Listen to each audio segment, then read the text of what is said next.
नमस्कार, न्यूज 18 देख रहे हैं आप और आपके साथ मैं हूं अंशिका पाठक। म्यांमार और थाईलैंड में भूकंप की तबाही के बाद अब अफगानिस्तान की धरती कांपी है। जी हां, अफगानिस्तान में आज यानी कि शनिवार सुबह भूकंप आया है। अफगानिस्तान में सुबह 4:51 पर भूकंप के झटके महसूस किए गए हैं। रिक्टर स्केल पर इस भूकंप की तीव्रता 4.3 मापी गई है। इस भूकंप ने लोगों को डरा कर रख दिया है। नींद में सोए लोग भी हिलने डुलने लगे। फिलहाल नुकसान की कोई खबर नहीं है। नेशनल सेंटर फॉर सिस्मोलॉजी के मुताबिक भूकंप के केंद्र अफगानिस्तान था। यह धरती की गहराई में 221 किलोमीटर अंदर था।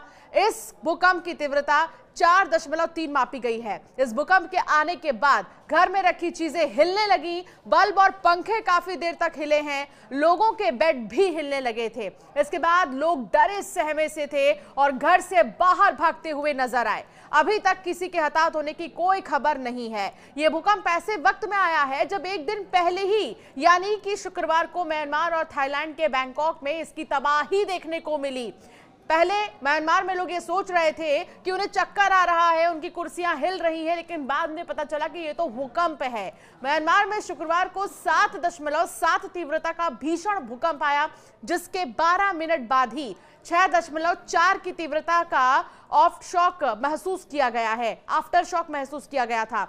थाईलैंड में भी भूकंप के शक्तिशाली झटके महसूस किए गए हैं। अमेरिकी भूगर्भीय सर्वेक्षण के अनुसार भूकंप का केंद्र सागाइंग शहर से 16 किलोमीटर दूर उत्तर पश्चिम में था और इसकी गहराई 10 किलोमीटर थी। इस बीच प्रधानमंत्री नरेंद्र मोदी म्यांमार और थाईलैंड में आए शक्तिशाली भूकंप पर चिंता जाहिर करते नजर आए। उन्होंने दोनों सरकारों को हर संभव मदद देने का वादा किया है। पीएम मोदी ने शुक्रवार को कहा कि म्यांमार और थाईलैंड में भूकंप के बाद की स्थिति से चिंतित हूं।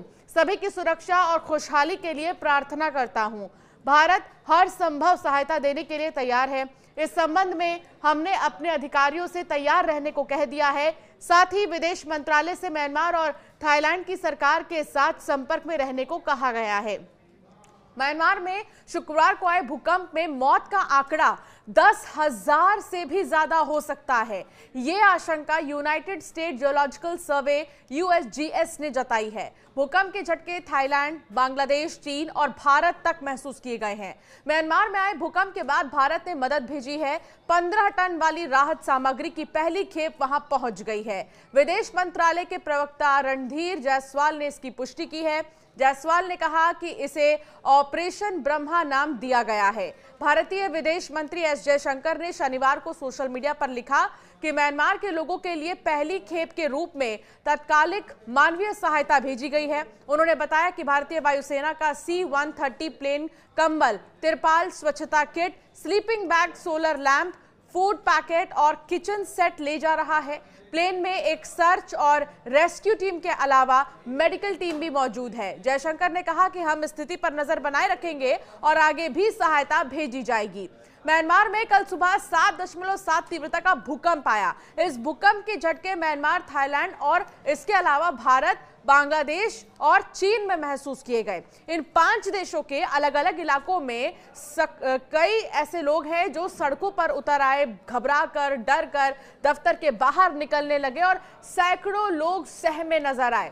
और अब कई तस्वीरें भी सामने आ रही हैं, जिसमें से कि आप देख सकते हैं जो 30 मंजिला कंस्ट्रक्शन जहां पर हो रहा था, वो इमारत देखते ही देखते भरभरा कर गिर गई। जी हां, जहां एक तरफ सैकड़ों लोग बाहर निकल कर आए, तो वहीं म्यांमार के मंडाले एयरपोर्ट पर मौजूद लोग टैक्सी में अंदर घुसकर बैठ गए। इस दौरान कई बिल्डिंग जमींदोज हो गई हैं। थाईलैंड की राजधानी बैंकॉक में अंडर कंस्ट्रक्शन 30 मंजिला इमारत गिर गई। इस साइट पर 400 लोग काम कर रहे थे। म्यांमार की सैन्य सरकार ने कम से कम 400 से भी ज्यादा यानी कि 694 लोगों के मौत की पुष्टि की है, जिनकी डेड बॉडीज मिल चुकी हैं। इसके अलावा अभी आंकड़ा और भी बढ़ सकता है कहा जा रहा है, जबकि 1000 से भी ज्यादा यानी कि लगभग 2000 के करीब लोगों के घायल होने की खबर है। उधर थाईलैंड में 10 लोगों की मौत हुई है। इस तरह इस आपदा में अब तक 700 से भी ज्यादा लोगों ने अपनी जान गंवा दी है। म्यांमार में शुक्रवार सुबह 11:50 पर 7.7 तीव्रता का भूकंप आया। म्यांमार और थाईलैंड में ये 200 साल का सबसे बड़ा भूकंप है। भारी तबाही के चलते म्यांमार के 6 राज्यों और पूरे थाईलैंड में इमरजेंसी लगा दी गई है। थाईलैंड की राजधानी बैंकॉक में भूकंप के बाद एक निर्माणाधीन इमारत गिर गई थी। इसमें से अब तक 10 लोगों के शव को बाहर निकाला जा चुका है, लेकिन अभी भी तलाश जारी है। बैंकॉक के डिप्टी गवर्नर ने बताया कि 3 निर्माणाधीन इमारतों से 101 लोग अभी भी लापता हैं। म्यांमार की पूर्व प्रधानमंत्री आंग सान सू की सुरक्षित है। सू की म्यांमार की जेल में कैद है। म्यांमार में सेना ने 2021 में तख्ता पलट कर दिया था। इसके बाद सू की को हिरासत में रखा गया था। साल 2023 में भ्रष्टाचार समेत कई आरोपों में उन्हें जेल भेज दिया गया। रेड क्रॉस ने कहा है कि बिजली आपूर्ति बाधित होने की वजह से मांडले और सागाइंग और दक्षिणी शान राज्य तक पहुंचने की कोशिश में जुटी उनकी टीमों को मुश्किलें आ रही हैं। रेड क्रॉस ने कहा है कि उसे जो शुरुआती जानकारी मिली है उसके मुताबिक भूकंप से काफी ज्यादा नुकसान हुआ है। फिलहाल वो मानवीय मदद को लेकर जानकारी जुटा रहे हैं। म्यांमार और थाईलैंड में भूकंप में राहत और मदद के लिए रेड क्रॉस ने $1.5 लाख देने का वादा किया है। इस फंड का इस्तेमाल जरूरी चीजों जैसे कि भोजन, पानी, कंबल, तिरपाल, हाइजीन किट में यूज होगा। यूनाइटेड स्टेट्स जियोलॉजिकल सर्वे के मुताबिक शुक्रवार को आए 7.7 तीव्रता के भूकंप के बाद से म्यांमार में कम से कम 14 और झटके आए हैं। ज्यादातर 5 से कम तीव्रता वाले थे।